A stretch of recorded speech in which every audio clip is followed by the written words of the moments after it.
What is karma? Sanskrit is the word for action. It says that each act has a result, or more precisely, that every cause will have an effect. It states that your actions will have an effect on you in some way. The energy that you give out will be the energy that you receive back. It's up to you whether that energy is positive or negative. The universality of karma. No matter what your religious beliefs are, the concept of karma remains relevant. Eastern beliefs detail the cycle of reincarnation and how karma transcends lifetimes. The theory explains why bad and good things happen.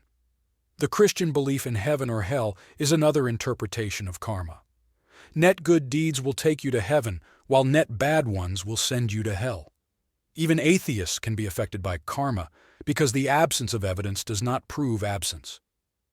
Origins of the 12 Laws. The 12 Laws of Karma are in fact a modern interpretation derived from ancient scriptures such as the Upanishads and Bhagavad Gita. They wanted to explain karma in a way that would be useful for all. The 12 Laws of Karma were born. Think of them as rules to play the game of karma. Consider them a framework to help you understand how everything works. Law 1. The Great Law. You can build positive karma by following the rules. Let's start with the first law of karma, the Great Law. The Great Law. The first law is called the Great Law. It is also known as the law of cause and effect. Every effect has a cause, just like every cause has an effect.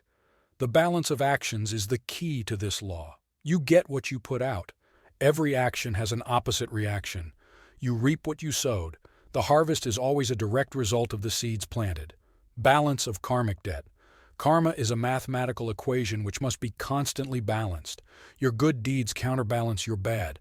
This ethereal balance sheet transcends lifetimes. Karmic debt accumulated in past lives is paid back during future lives. This cycle continues till you reach equilibrium. You exit the karmic cycle when you have completely wiped out your karmic debt. The law of creation. In other words, you will receive back what you have put into the universe. What you do to others will be returned in kind. You will receive a similar response if you treat others well.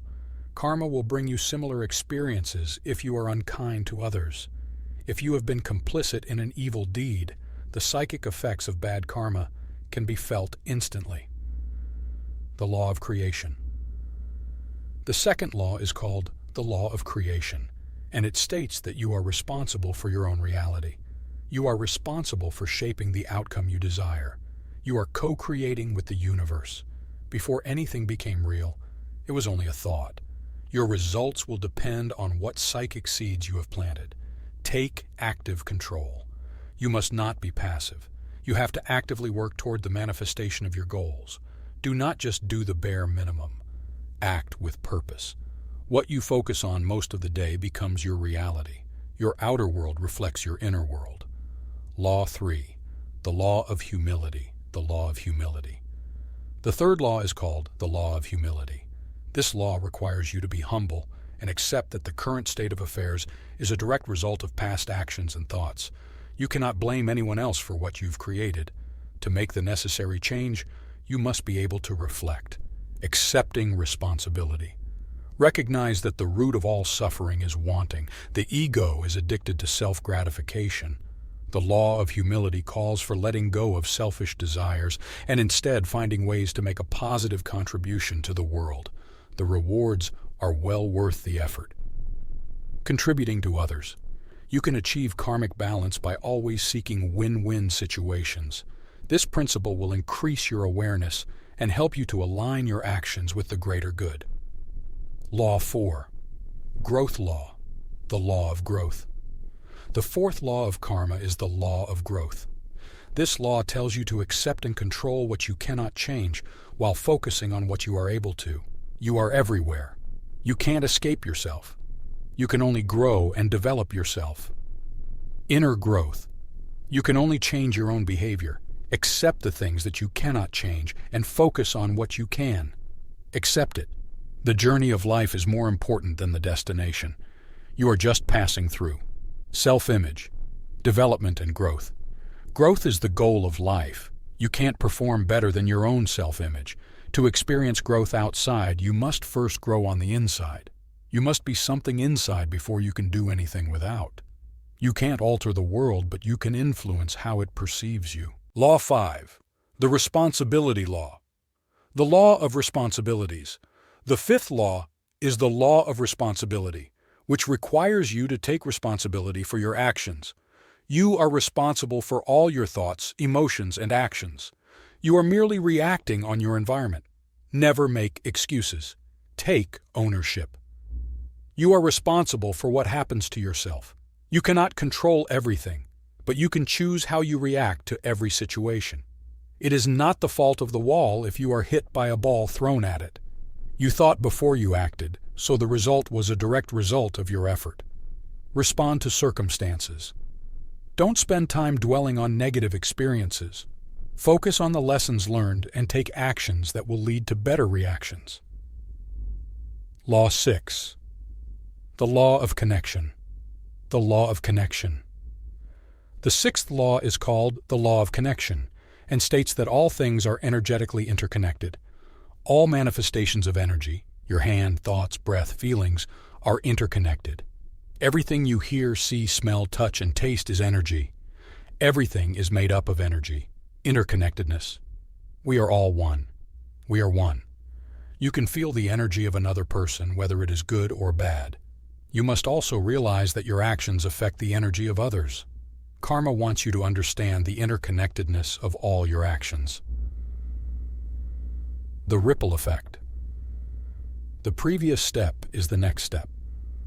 Only by starting the first step and finishing the last can the result be achieved. Each step is crucial because it leads to meaningful results. Never underestimate the value of any action, no matter how small. Past, present, and future. Karma also tells you that your past selves, present selves, and future selves are all intrinsically linked. The great ethereal book continues to record your past, present, and future actions. All that you do, think, and say has an impact on the world. Law 7. Law of Focus. The Law of Focus. The law states that all actions are preceded by an intent. The action's energy is focused by the intention. You must not let your energy be spread too thinly across many things. Your energy must be focused on the things that are most important. The things that are most important should always be given priority over the things of least importance. Purpose and passion. By identifying your values and acting in accordance with them, you can ensure that your focus will always be directed effectively. Each of us has a purpose. Our passions and skills intersect to form our purpose. This is where your passions and skills meet. This is the purpose of karma. Mindful action. Our actions will align with the higher vibrations of our being and serve to feed the greater good. Law 8. The Law of Giving and Hospitality. The Law of Giving and Hospitality. The eighth karma law is called the Law of Giving and Hospitality. This law discourages selfishness, greed, and lust. You must dedicate yourself to acts of selflessness. It is important to consider the impact of your actions. Avoid the act if it causes harm. If the act is beneficial, it should be encouraged. Impact on others. What we do shows who we are. All acts of generosity, hospitality, and goodwill are usually for the greater good and bring karmic rewards. Law 9. The Law of Here and Now. The Law of Here and Now. The Law of Here and Now is the ninth law of karma. This law states all current effects result from past causes. Cause always precedes effect. Everything begins at the moment. Live in the present.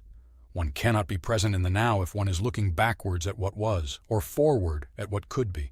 Les Brown said it well when he stated, "Bees used to make honey, do not produce honey." Power of now to experience peace of heart. Embrace the present. To achieve this, you must let go of suppressed or repressed feelings. If you hold grudges or resentments, they will accumulate negative karma. Mindfulness. Use your 5 senses in order to get back into the present moment. You can use your 5 senses to bring yourself back into the present moment. You will be grounded in the moment. Law 10. The Law of Change. The Law of Change. Your life is an exclusive program created for you in order to continue evolving. According to the law of change, karma will continue sending people, situations, and events your way until you have learned all of the necessary lessons. Learn and grow. You can use these patterns to learn from past experiences and to climb the spiritual ladder of enlightenment. Enlightenment, according to Hinduism and other Eastern esoteric doctrines, is the goal of spiritual transformation. The realization that we are pure spirit created by the infinite field superconsciousness and divine intellect is what gives birth to every single creation in the universe. What is creation? What is creation? Law 11. The law of reward and patience. The law of patience and reward. The 11th law of karma, the law of reward and patience, asks that you recognize every seed has an incubation or gestation period. This is the time between the planting of the seed and the harvesting of the crop. Delayed gratification. The karma principle requires that you understand this gestational period and are willing to work ahead. It is necessary to plant the seed and then do everything required in order for it bear fruit. Many people want to get everything for free. Many people want rewards but don't want the hard work. Planting seeds. Karma is a way to ensure that you get back what you put in. The rewards are always in proportion to the actions performed. Karma wants you to not dread your work. You must learn to love your work. Allow the task and the tools to be completed with joy. Law 12. Law of significance and inspiration. The law of significance and inspiration. The 12th and final karma law is called the law of significance and inspiration. This law encourages you to do things that will make a positive difference. Make your actions matter for the greater good. Your actions must inspire others to follow suit. Leave a legacy. Your life should be an example of what's possible. You should leave a legacy. Your example should inspire others to aspire and be like you. Your positive actions will create a good karma ripple effect throughout the entire world. Karma reminds us that all our actions are interconnected and have consequences. Understanding and applying the 12 laws of karma will help us live more consciously and make better decisions, ultimately creating a positive and fulfilling existence for ourselves and others. These laws can help us achieve personal growth, spiritual development, and realize our full potential.